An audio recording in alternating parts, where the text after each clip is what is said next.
500 টাকা দিতে হবে কিন্তু। সে কি 500 টাকা? হ্যাঁ, আসছে গোপাল যাচ্ছে গোপাল ভাবছে গোপাল হাসছে গোপাল। না না না, আমি কোনো কথাই শুনতে চাই না। আমাকে একটা নতুন বাড়ি করে দিতেই হবে। শোনো কথা শোনো, নতুন বাড়ি করে দিতে হবে। বলি আমার কি টাকার গাছ আছে নাকি? হ্যাঁ, যে নাড়বো আর ঝরঝর ঝরঝর করে টাকা ঝরে পড়বে। হ্যাঁ, আর সেই টাকা দিয়ে আমি তোমায় বাড়ি বানিয়ে দেব।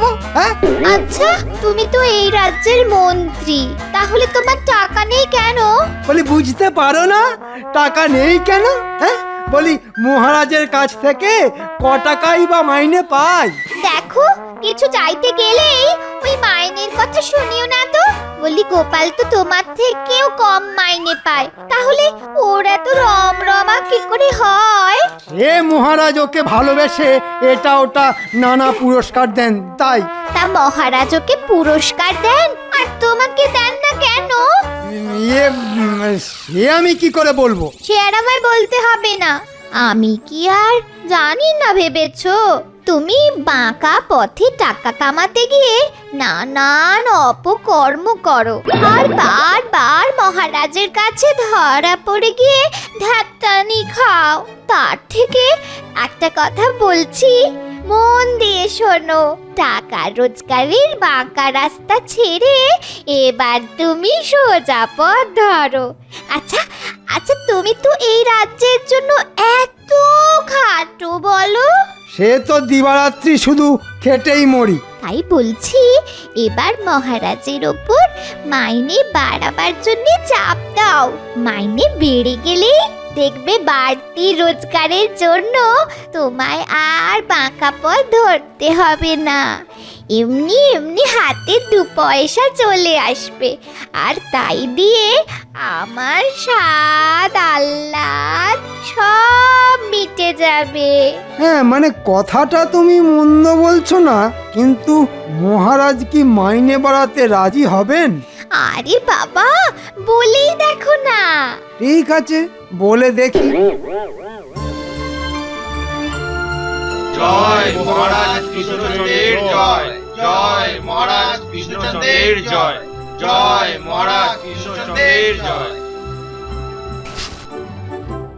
ভালো ভালো, তা সকলে এসে গেছো তো? না মহারাজ, প্রত্যেক দিনের মতো গোপাল এখনো অনুপস্থিত, আর নিয়মের ব্যতিক্রম করে আমাদের মন্ত্রী মশাই আজ এখনো অবধি গড় হাজির। সে কি, মন্ত্রী আসেনি? না না না, এ তো ভালো কথা নয়। মন্ত্রী তো কখনো দেরি করে না। দেখুন গিয়ে, মন্ত্রী মশাইয়ের গায়ে হয়তো আবার ওই গোপালের হাওয়া লাগলো। কার গায়ে কার হাওয়া লাগলো সভাকবি? সভাকবি বলছে যে মন্ত্রীর গায়ে তোমার হাওয়া লেগেছে। ও মা, তাই নাকি? আচ্ছা সভাকবি, আমি আবার হাওয়া কল হলাম কবে থেকে যে আমার হাওয়া মন্ত্রীর গায়ে লেগেছে? আমি সে হাওয়ার কথা বলছি না, আমি বলছি তোমার অভ্যাসের দোষ মন্ত্রীর গায়ে লেগেছে। অভ্যাসের দোষ? ভালো ভালো, তা আমার কোন অভ্যাসটা সভাকবি? কেন, তুমি জানো না? ওই একটা দোষেই তো তুমি মরেছো, আর সেটা হচ্ছে রাজসভায় দেরি করে আসার দোষ। হে বাবা, এ কি বলছেন মহারাজ? আমি তো কখনো দেরি করি না, বরং বলতে পারেন সময় আমার থেকে খানিক আগে আগে দৌড়য়। এটা কিন্তু দারুণ বলেছ গোপাল। সময় তোমার থেকে আগে আগে দৌড়ায়, কি মজার কথা। থাক থাক, আর গোপালের কথায় সাই দিয়ে দাঁত বের করে হাসতে হবে না। সেনাপতি, বলুন মহারাজ। যাও গিয়ে খোঁজ নিয়ে দেখে এসো মন্ত্রীর আবার শরীর টরীর খারাপ হলো কিনা। চিন্তা করবেন না মহারাজ, মন্ত্রী এখনো পটল তোলেনি, মানে তার পটল তোলার কোনো লক্ষণই আমার নজরে পড়েনি। এসব কি আবল তাবল বলছো বলো তো? না মানে, আজ বাজারে মন্ত্রী মশাইকে খুব ভালো দেখে তাজা তাজা পটল কিনতে দেখলাম তো, তাই বলছি। জানেন তো, যে পটল কেনে সে কিন্তু পট করে পটল তোলে না।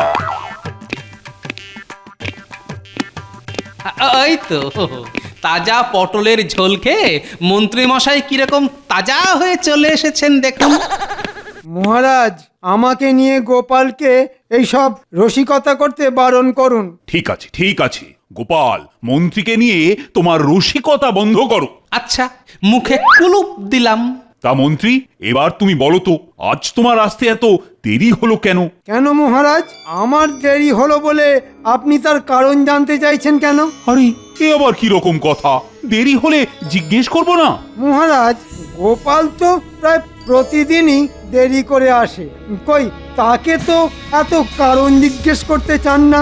সে তো দেরি করে এসেও ঠিকঠাক মাইনে পায়। এই মন্ত্রী, এত টেঁড়া বেঁকা কথা না বলে যা বলতে চাইছো পরিষ্কার করে বলো তো। মহারাজ, আমি এই রাজ্যের মন্ত্রী, সেজন্য সকলের থেকে আমার ওপর কাজের চাপও বেশি। তাই সময় মতো আসতে হলে আজ থেকে আমার মাইনে বাড়াতে হবে। মাইনে বাড়াতে হবে? কিন্তু বছরে তো একবার সকলেরই মাইনে বাড়ে। সে তো গোপালেরও বাড়ে। কাল থেকে আমার মাইনে না বাড়লে আমি আর সময় মতো রাজসভায় আসবো না, এই আমার সাফ কথা। তাহলে আমার সাফ কথা শুনে রাখো, তোমার অন্যায় জেদকে প্রশ্রয় দিতে গিয়ে আমিও তোমার মাইনে বাড়াবো না। তাতে তুমি তোমার যখন ইচ্ছে তখনই রাজসভায় আসতে পারো, তাতে আমার কিছুই যায় আসে না। আরে ছাড় ছাড় ছাড়, এমন করে হাত ধরে টানলে হাতের নড়া ছিঁড়ে যাবে যে। না না, তুমি যতই বলো না কেন, আজ তোমায় কিছুতেই ছাড়বো না। আমাদের সঙ্গে ডান্ডাগুলি খেলতেই হবে তোমাকে। ডান্ডাগুলি তোদের সাথে? হ্যাঁ, আমাদের সাথে। আমি জোরে জোরে মারবো আর তুমি দৌড়ে দৌড়ে গিয়ে কুড়িয়ে নিয়ে আসবে। ওরে বাবা, এ কি শক্ত কাজ রে! একে তো ভুঁড়ির ভারে আমি নড়তে চড়তে পারি না, আরে দৌড়তে গেলে তো দাঁত খুলে পড়বে রে। ওই জন্যই তো তোমায় টেনে আনা। দিদিমা বলেছে রোজ আমাদের সঙ্গে দৌড়ঝাঁপ করলে তোমার ভুঁড়ি কমে যাবে। ওরে বাবা রে, এ কি শাস্তি রে! শোন শোন শোন শোন, আমার লক্ষ্মী বাবারা, আমাকে ছেড়ে দে। কথা দিচ্ছি, ভোলা ময়রার দোকান থেকে তোদের গরম গরম জিলিপি কিনে খাওয়াবো।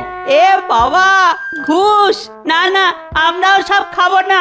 ঘুষ খাওয়া না খুব খারাপ। দিদিমা বলেছে তোমার কাছ থেকে কোনো ঘুষ না খেলে সে আমাদের পেট পুরে লুচি আর হালুয়া খাওয়াবে। আবার দিদিমা? ওরে বাবা, কি গেরো রে বাবা! আরে পুটি, তোর বাবা আসছে না? হ্যাঁ তো, জানো দাদু, আমাদের বাড়ি দোতলা হবে তো, তাই বাবা আজ মন্ত্রীমশাইয়ের কাছ থেকে অনুমতি আনতে গেছিল। তোদের বাড়ি দোতলা হবে? বাহ বাহ, বড় ভালো খবর শোনালি রে। কি হে, দোতলা তুলছো? তা শুভ কাজটা শুরু হবে কবে? আর শুভ কাজ? মন্ত্রীমশাই তো দোতলা তোলার অনুমতিই দিল না। সে কি, অনুমতি দিল না? তা কারণ কিছু বললো? বললো এখন থেকে সে আর এসব দেবে না, অনুমতি নিতে হলে মহারাজের কাছ থেকে নিতে হবে। তাহলে আমার কি হবে গোপাল দাদা? দোতলা বানাবো বলে কত কষ্ট করে টাকা পয়সা জমিয়েছি। আরে এখনই এত ভেঙে পড়ো না তো, একবার যাওই না মহারাজের কাছে, তিনি ঠিক দিয়ে দেবেন। দেখলে তো, বলেছিলাম হবে না। সোজা রাস্তায় মহারাজ মাইনে বাড়াবেন না। তাহলে তাহলে কি হবে? আমার নতুন বাড়ি হবে না? হবে হবে, সব হবে, শুধু রাস্তাটা একটু পাল্টাতে হবে। এমন গেঁড়া কলে ফেলবো না মহারাজকে, কেঁদে আর কুল পাবে না। দেখো, মহারাজকে গেঁড়া কলে ফেলতে গিয়ে নিজে আবার উল্টে না কলে পড়ে যাও। একটু চুপ করো তো, শুধু বাগড়া দেওয়া কথাবার্তা। যাও, এখন নিজের কাজে যাও, আমাকে একটু ভাবতে দাও। জানি না বাপু, ধুর, কি আবার বদ মতলব বাড়তে শুরু করলে।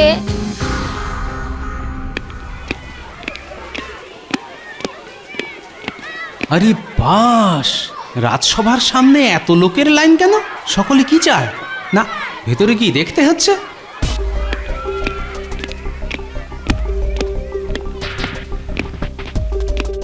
কি ব্যাপার মহারাজ? রাজসভার বাইরে এত লোকের লাইন কেন? কি চায় ওরা? চাই আমার মাথা আর মুন্ডু।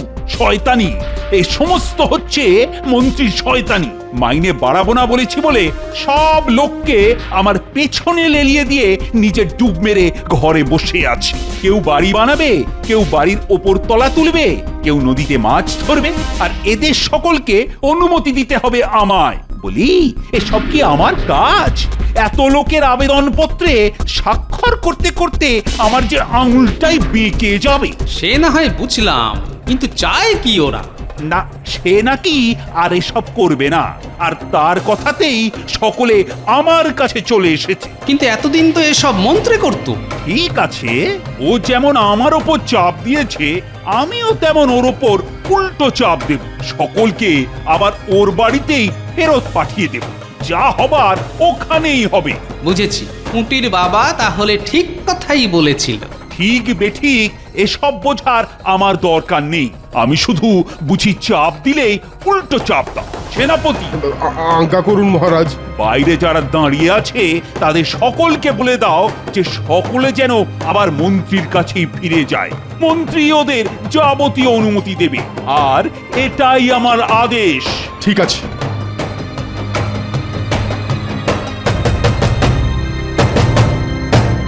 ব্যাপার বলো তো, মন্ত্রী একবার পাঠাচ্ছে রাজার কাছে, রাজা আবার পাঠাচ্ছে মন্ত্রীর কাছে। এ টানা হ্যাঁচড়ে আর ভালো লাগছে না। আজ এর একটা ভিত করে যেতেই হবে। চলো চলো তো সবাই মিলে ওই মন্ত্রী মশাইকে ডাকি। মন্ত্রী মশাই, ও মন্ত্রী মশাই। এলতলা বেলতলা সেই বুড়ির কুলতলা, সকলকে আমার কাছেই আসতে হলো।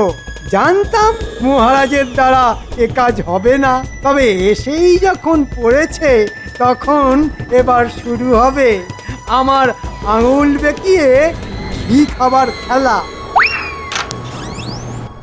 কি ব্যাপার, আবার সব আমার কাছে কেন? মহারাজের কাছে যেতে বলেছিলাম তো। মহারাজ আবার আপনার কাছে পাঠিয়ে দিলেন, বললেন আপনি অনুমতিপত্রে স্বাক্ষর করবেন, এটাই তার আদেশ। তাহলে বুঝতে পারলি তো এ রাজ্য কার কথায় চলে?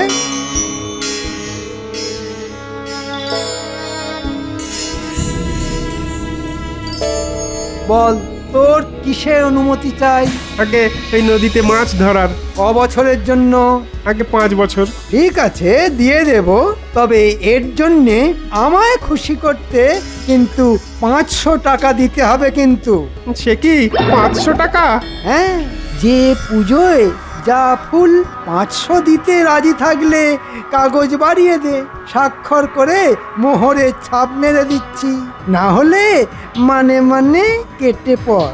না না, দেবো দেবো দেবো। এবার তুই যা, পরের জনকে পাঠিয়ে দে।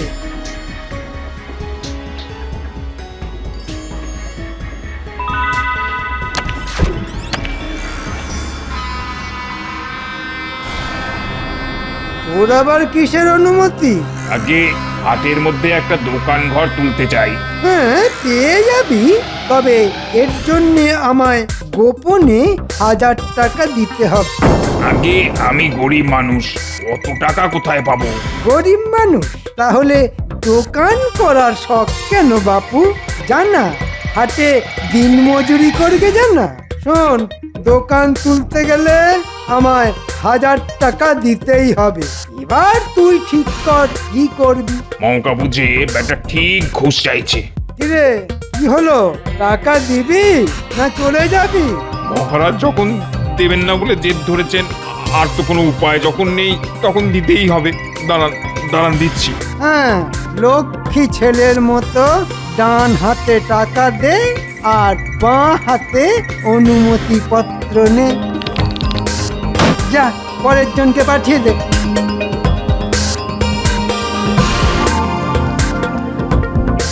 কিরে, তুই তো আগে এসেছিলি, দোতলা বানাবি বলে। দে কাগজ দে, আর সেই সাথে আমার প্রণামী অতিরিক্ত 1000 টাকা। পারবো না মন্ত্রী মশাই, অত টাকা এখন আমার কাছে নেই। তা আমাকে দেবার মতো টাকা যেদিন থাকবে সেদিন না হয় অনুমতি নিয়ে যাবি। এখন যা যা যা, কাজ করতে দে, আমার কাজ করতে দে।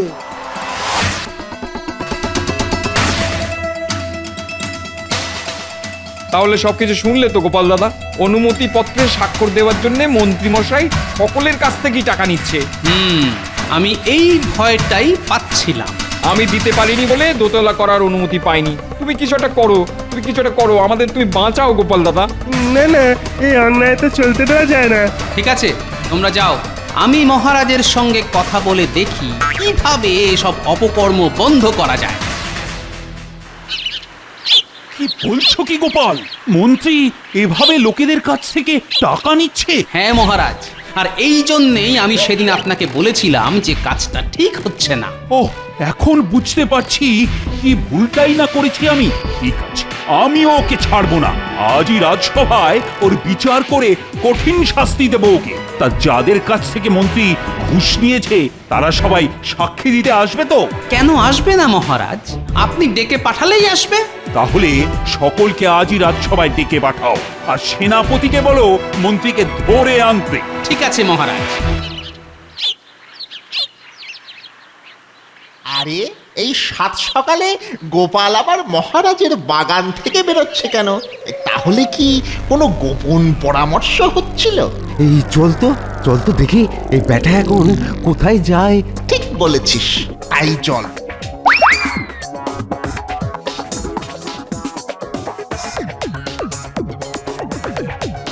সেনাপতি মশাই, ঘুষ খাবার অপরাধে মন্ত্রীকে রাজসভায় ধরে আনতে হবে, এটাই মহারাজের আদেশ। ঠিক আছে।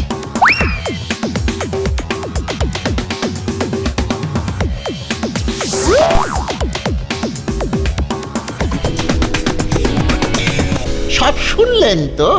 এখন কি করবেন? হ্যাঁ, আপনার তো শিয়রে সমন। শোন, যারা যারা অনুমতি নিয়ে গেছে তাদের প্রত্যেকের বাড়ি গিয়ে বলবি, যদি রাজসভায় আমার বিরুদ্ধে সাক্ষী দিতে আসে তাহলে কিন্তু ফল খুব খারাপ হবে। আমরা এক্ষুনি যাচ্ছি। কি এমন ভয় দেখাবো না? কি বলছো কি? পুঁটির বাবা বাড়ি নেই?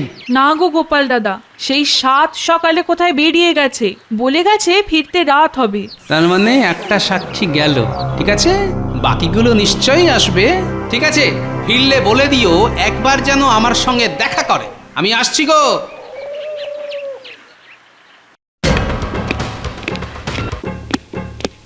এটা কিরকম ব্যবহার মহারাজ? সেনাপতিকে পাঠিয়ে আমাকে ধরে আনবার কারণ? প্রজাদের কাছ থেকে ঘুষ খাবার অপরাধে আজ তোমার বিচার হবে। আমি ঘুষ খেয়েছি? মিথ্যে কথা। সকলে সাক্ষী দিতে আসছে, তারা আসলেই সত্যি মিথ্যে প্রমাণ হয়ে যাবে। যা ভয় দেখিয়েছি না, সকলে একেবারে বাপ বাপ বলে কৃষ্ণনগর ছেড়েই পালিয়ে গেছে। কি হলো গোপাল? সকাল গড়িয়ে বিকেল হয়ে গেল, একটা সাক্ষীও তো এলো না। আমি নিজে গিয়ে সকলকে বলে এসেছি, কেন এলো না সেটাই তো বুঝতে পারছি না। কারণ আমি ঘুষ খাইনি তাই। মহারাজ, এ হচ্ছে গোপালের চক্রান্ত। মিথ্যে মামলায় আমাকে ফাঁসাবার মতলব। কিন্তু মহারাজ, তারা সকলে কিন্তু আমার কাছে এসে নিজেদের মুখে বলে গিয়েছিল। বলে তো অনেকেই, যেমন তুমি মহারাজকে এটা সেটা বলে কান ভারী করছো। আসলে কিন্তু সাক্ষী আর প্রমাণটাই হলো আসল কথা। শোনো গোপাল, আমাকে ফাঁসানো কিন্তু অত সোজা নয়।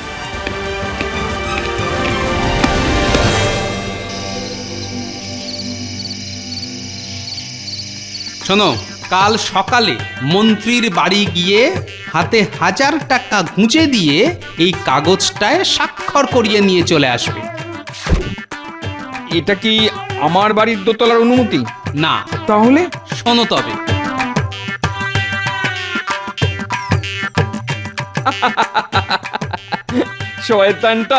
শয়তানটা এবার পড়বে কলে।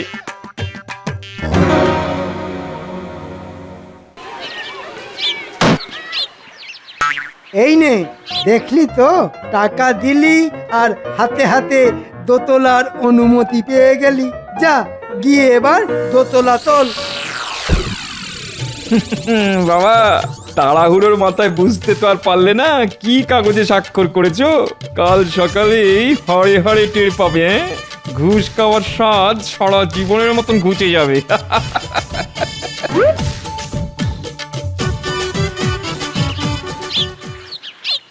বুঝলে গিন্নি, তোমার কথা মতো মহারাজকে বলেও তো মাইনে বাড়াতে পারলাম না। তাই পাকা পথ ধরে এই কদিনে লাখ টাকা কামিয়েছি। ভাবছি নতুন বাড়ি করবার জন্য কাল থেকেই মিস্ত্রি লাগাবো। কি হলো? ধুম করে একটা শব্দ হলো না? হ্যাঁ, তো শুনলাম।